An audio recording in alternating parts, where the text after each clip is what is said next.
Namaste. Welcome to Sundaram Idam. How do you feel if you are living in a house and the backyard has a hidden treasure?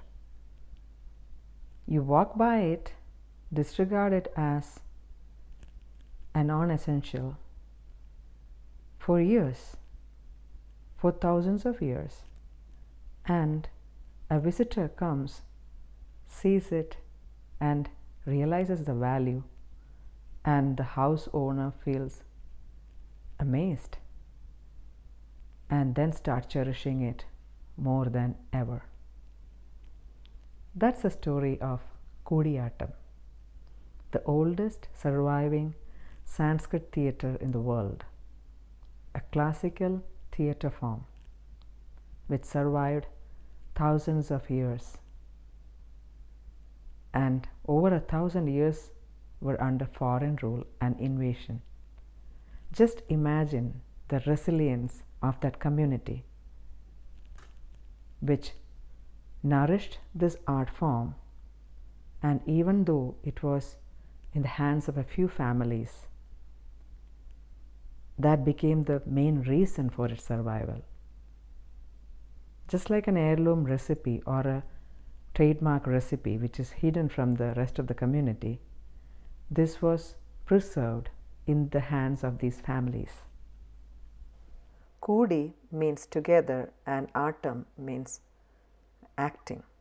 Koodiyattam has two other offshoots, a satirical art form, Chakyar Koothu, a powerful engaging conversation, and the second one is Nangyar Koothu. This was originally performed by Nangyar women in Kerala. The elaborate costume, expressions, the ambience, the instruments used, and the literature makes it grand and sophisticated. This is a Kootambalam where a Koodiyattam performance happens, a dedicated space for performing arts. A Koodiyattam performer is accompanied by a drummer on this instrument, Mirava. It's a copper drum with a beautiful metallic sound accompanied by other instruments, which includes Idam, which is a little more subtle sounding instrument. They enhance the performance in a big way. And how much it takes for a Koodiyattam performer to get to a professional level? 10 to 15 years of rigorous training in basics, eye exercises, learning Sanskrit, good pronunciation, knowledge of stories, and very good strength in the body. From the early hours in the morning, they begin, which ends late in the evening. And the facial makeup takes 3 to 4 hours depending on the character they play.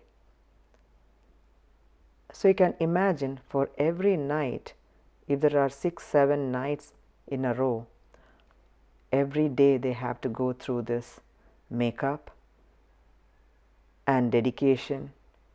It takes a lot of perseverance and determination to become a Koodiyattam artist. How about the changes that Koodiyattam went through in these thousands of years? With the changing times and the audience nature changing, the performances got shorter from days to few hours. And with that, in the 1950s, some of the gurus took another step to make it more popular, to bring it out of the temples. In the 1960s, it became part of the curriculum in the deemed University of Kalamandalam, one of the most reputed institutions in Kerala. In 1960s, Koodiyattam also became more popular outside Kerala with performances in places like Chennai. In another 20 years, by the 1980s, international audience took notice of this beautiful art form. A few Europeans came all the way to Kerala to watch performances and began learning from legendary gurus. In 2001, UNESCO proclaimed Koodiyattam as one of the masterpieces of the oral and intangible heritage to humanity. An art form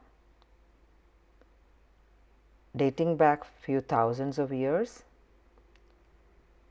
began getting recognized and getting the due attention in its own backyard thanks to the international audience and the recognition. This is a Chakyar performing a humorous and satirical conversation. He had the license to tease, make fun of anyone in the audience, even the royalty. And if he is opposed in his remarks, he could leave the performance then and there. Such was the liberty and regard for these performers, even from the kings, that they took hints from these performers to better their rule and policies. I still remember some of these performances which were too engaging. Without any doubt, we can say this is the earliest form of stand-up comedy, not bound by political correctness, and probably a much more refined form. This is a Nangyar Koothu artist with ample scope for expressions and elaborations in her performance.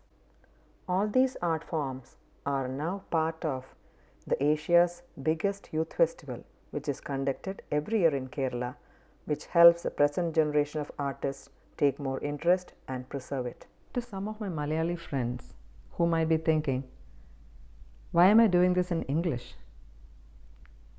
That's mainly to make this accessible and understandable to all audiences from any part of the world, in case they are looking for this information. Like I was looking for this information or many other information, and sometimes the mispronunciation or some other information which was a little misleading. For example, Koodiyattam is pronounced many times as Kadiyattam, Kootiyattam. It is just Koodiyattam.